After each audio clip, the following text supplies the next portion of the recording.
Police are investigating Jake Paul's house party in Calabasas over the weekend because they say that a case of unwillful impairment may have occurred. Jake Paul's representatives have officially responded to the allegations, and I'm going to serve you this update right now on IO. Welcome back to InformOverload. We do the news and spill the tea and eat potatoes. I'm Charlotte Dobre, and I like to make it funny. But unfortunately, there's nothing funny about date rape drugs. But if you do like funnies, hit that subscribe and follow InformOverload on Instagram. Alright, let's talk about Jake Paul. Again. Jake's been somewhat laying low lately. He hasn't really been the topic of controversy for quite some time. Like 2 months. But after his rager of a party over the weekend, Jake Paul is at the center of a media firestorm because several teenage girls have reported being drugged while in attendance. The party was a birthday celebration for 22-year-old rapper Designer. The Los Angeles County Fire received 3 calls from Jake Paul's home on Saturday night, and 2 of those calls were for people who were taken to the hospital for intoxication. A woman told police that she blacked out after possibly being drugged at Jake Paul's party.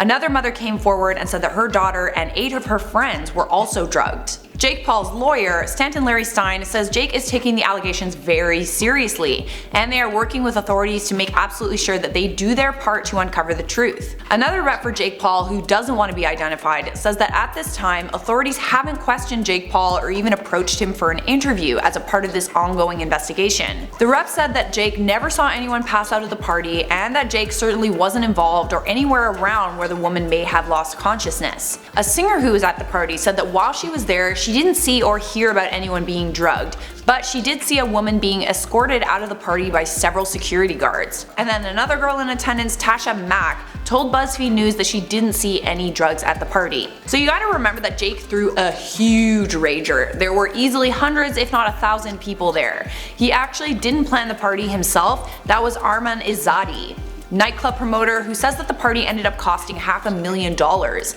But Izzati doesn't exactly have the best track record. He was arrested in 2013 on charges related to kidnapping, robbery, pimping, and battery. 3 women testified that Izzati recruited them at parties and made them work as prostitutes. The charges ended up being dropped later because one of the Las Vegas detectives was accused of misconduct while he was investigating the case. So while it's likely not Jake Paul's fault that teenage girls may have been drugged at his party, he did throw a party that was very much out of control, despite the fact that he hired 38 security guards who checked everyone's ID to make sure they were of age, and they were placed both inside and outside the mansion.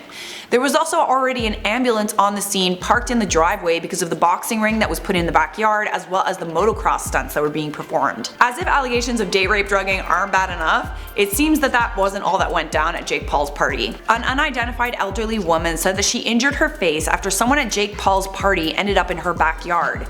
When she tried to call 911, she injured herself. The woman, who doesn't want to be publicly identified, says that an intruder appeared to be intoxicated, either drunk and on drugs, was banging on the door of her home. As she ran to call the sheriff's department, she fell down and hit her face on the stone floor. According to this woman, this intruder was arrested. Being that partygoers were made to sign a non-disclosure agreement for this party, authorities are having a very difficult time gathering any information about what might have happened.